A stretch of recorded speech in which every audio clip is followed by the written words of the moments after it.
Buenos días, doctor. Buenos días, compañeros. Nosotros vamos a exponer sobre las excepciones. Ya, entendiendo por impuestos, son pagos que la ley nos ordena hacer porque tenemos propiedades o porque recibimos ingresos o porque vendemos algo a cambio de tus pagos. El Estado no se compromete a nada concreto. Eso es un impuesto. Partiendo desde este punto, el contribuyente somos tú y yo. A través de un acto económico, contribuimos al Estado, sacamos dinero de nuestro bolsillo y no recibimos nada a cambio. Es decir, mantenemos al Estado, porque el Estado no produce bienes de servicio y vive de los impuestos. ¿Y qué es una excepción? La excepción es una exoneración. Es decir, si el impuesto dice que todas las personas que tengan propiedades o todas las personas que reciben ingresos deben pagar impuesto, y la exoneración es una norma que dice que un grupo no debe pagar. ¿Y por qué ese grupo no debe pagar? Porque hay un objetivo de por medio. Por ejemplo, todos los del artículo siguiente, abajo, que ya vamos a mencionar. ¿Y para qué sirve la excepción? Sirve como un objetivo concreto: promover una inversión, promover un empleo, beneficiar a las clases económicas menos beneficiadas. Y en conclusión, las excepciones es la reducción fiscal que puede aplicar en ciertos casos determinados por la ley, y en el que el sujeto pasivo se ve liberado al pago en las partes o por totalidad. En el artículo 31 del Código Tributario, las excepciones o exoneración tributaria es la exclusión o dispensa legal de la obligación tributaria, establecida por razones de orden público, económico o social. Las excepciones es una dispensa, es decir, que las excepciones es una dispensa ya establecida por la ley. En este caso, quienes nomás no pueden exonerar. Sin embargo, el Código Tributario no establece la exoneración a las personas con discapacidad y adultos mayores, porque hay otras leyes que regulan estos tipos de excepciones de personas de atención prioritaria. Por ejemplo, el artículo 37 de la Constitución, numeral 5, claramente está excepcionando a los adultos mayores. Y el artículo 47, numeral 4 de la Constitución, están exonerando a las personas con discapacidad. Ellos caen por el ciento de excepciones, impuestos a pago de pasajes y esas cosas. Ya, en el artículo 32 del Código Tributario dice previsión en la ley: solo mediante disposición expresa de la ley se podrá establecer excepciones tributarias. En ellas se especificarán los requisitos para su reconocimiento o concesión a los beneficiarios, los tributos que le correspondan, y es en total o parcial, permanente o temporal. En este caso, es decir, que únicamente serán beneficiarios a las excepciones los que el Ejecutivo mediante ley disponga para cada año. Por ejemplo, si para el año 2019 el Estado dispone para las municipalidades, los consejos provinciales y otros que la ley determina, y para el año 2020, si algunas de estas excepciones que para el año 2019 no salió, ya no se aplicarán, se regirán siempre a la estricta observación a la normativa vigente para cada año. De igual manera, verificarán de acuerdo a su correspondencia si es total, permanente o parcial en cuanto a las excepciones. A continuación, mi compañero.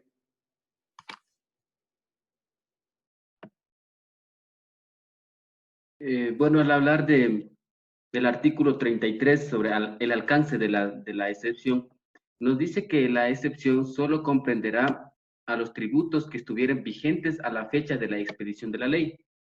Por lo tanto, nos dice que no se extenderá a los tributos que se incluyan con posterioridad a ella, salvo la disposición expresa.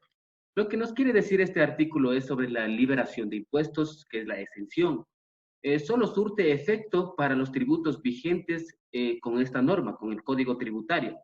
Si sale otra ley posterior, no tiene alcance a esos nuevos tributos la excepción.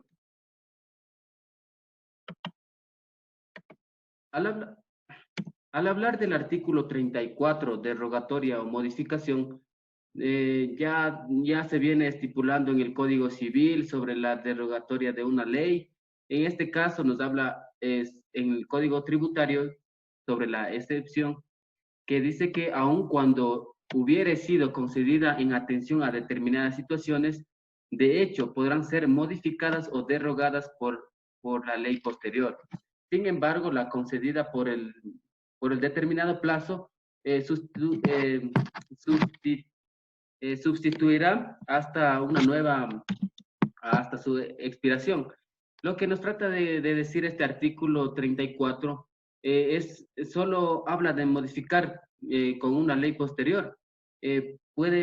Solo con una ley posterior puede modificar o derogar la exoneración de un tributo. Eso en cuanto a la derogación o modificación. A continuación, mi compañero.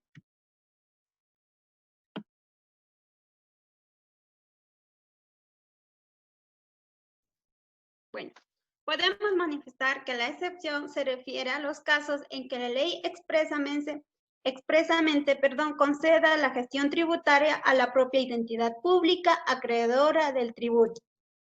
En tal virtud, la administración de esos tributos corresponderán al órgano del mismo sujeto activo, como lo señala la ley. De acuerdo al artículo 35, nos habla sobre las excepciones generales. Si bien es cierto, están exentos exclusivamente del pago de impuestos, pero no de tasas ni de contribuciones especiales. ¿Qué son las excepciones? Son excepciones previstas por la ley a favor de determinados contribuyentes que quedan liberados de pagar impuestos, como puede ser en estos casos las instituciones públicas de económica y social.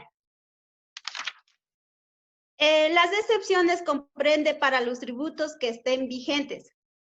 ¿Sobre quiénes caen las excepciones? Puede ser sobre el Estado, las municipalidades, los consejos provinciales, las entidades de derecho privado con finalidad social o pública, las instituciones del Estado y otras entidades de gobierno seccional o local constituidas independientemente y administrativas económicas. Las entidades de carácter privado pero con prestación de servicios públicos. También tenemos las empresas de economía mixta, cuando el 50% de sus aportaciones hacen a las instituciones públicas. También tenemos las instituciones y asociados de carácter privado, pero con beneficencia o educación para un determinado fin como tal. A continuación, mi compañera.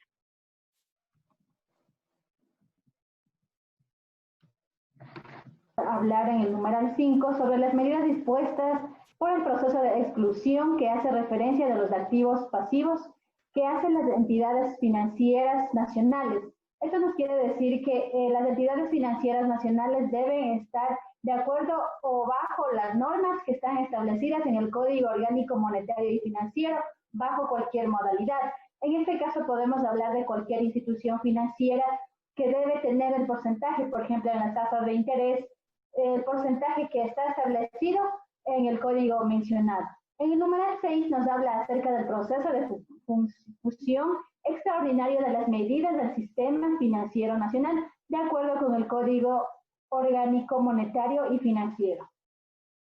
En el numeral 7 nos habla acerca de las Naciones Unidas, la Organización de Estados Americanos y otros organismos internacionales de los que forme parte el Ecuador, así como las instituciones de los bienes que adquieran para su funcionamiento en las operaciones de apoyo económico y desarrollo social. Esto nos quiere decir que dentro de nuestro territorio ecuatoriano tenemos un código que nos rige en cuanto a las tasas, contribuciones o los porcentajes que se deben manejar dentro del sistema financiero nacional y además tenemos como entidades internacionales, se podría decir, las Naciones Unidas y las organizaciones de Estados Americanos que también regulan estos tipos de porcentajes dentro de cada estado. En el numeral 8 nos habla sobre la condición de reciprocidad internacional. Aquí vamos a ver cómo los instrumentos internacionales también intervienen dentro de cada territorio. Los estados extranjeros por los bienes que poseen en el país, las empresas multinacionales es la parte más, en la parte más correspondiente a los aportes del sector público de los respectivos estados. En este caso se podría decir que los instrumentos internacionales juegan un papel muy importante en la contribución o establecer un porcentaje para que de acuerdo a esto se basen las instituciones financieras. Los representantes oficiales, agentes diplomáticos y consulares de naciones extranjeras por sus impuestos personales y aduaneros, siempre que no provengan de actividades económicas desarrolladas en el país. Estas personas también están en obligación de aportar un porcentaje de contribución a nuestro país o en el país donde se encuentran, ya que estas personas también deben cancelar los impuestos del trabajo que ellos realizan. Entonces, todos los instrumentos internacionales es muy importante dentro de cada estado. Entonces, por ejemplo, en nuestro país, dentro de nuestro país, los instrumentos internacionales ayudan a regular los porcentajes que deben estar establecidos dentro del sistema nacional financiero, pero esto siempre debe tener un acuerdo o una concordancia con el Código Orgánico Monetario y Financiero. A continuación, mi compañero.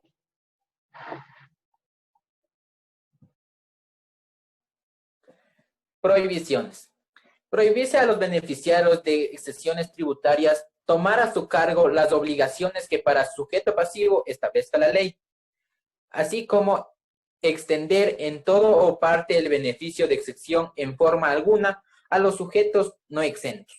Cuando un acto en contratos intervenga a una parte de beneficiarios de la exención y de otra. Sujetos no exentos. La obligación tributaria se causará únicamente en proporción a la parte o partes que no gozan de exención. La ley número 2005-20 de beneficiarios tributarios para nueva inversión productiva, generación de empleos y prestación de servicios, publicada en el registro oficial número 148, 18 de noviembre de 2005, en su artículo 3 describe los beneficios que tienen quienes se acogen a esta ley, siendo en general: 1. Exoneración de impuestos a la renta, exoneración de derechos arancelarios e importaciones de máquinas, materia prima y repuestos para producir los bienes y servicios a que refiere la ley. La exoneración total de los derechos o impuestos que gravan los actos constructivos de la ley, las compañías, los beneficios tributarios que establezca esta ley se aplicará en tributos vigentes y a los que están sustituidos. Asimismo, las personas jurídicas acogidas a la mencionada ley, sin perjuicio de exoneración del impuesto a la renta, cumplirán con todas las demás obligaciones tributarias, tales como la representación de declaración de impuestos a la renta con impuestos causados cero, el cumplimiento de sus obligaciones como agente de retención en las fuentes de impuestos a la renta y las obligaciones como agentes de percepción y de retención del impuesto al valor agregado o a la prestación de las respectivas declaraciones y sus anexos.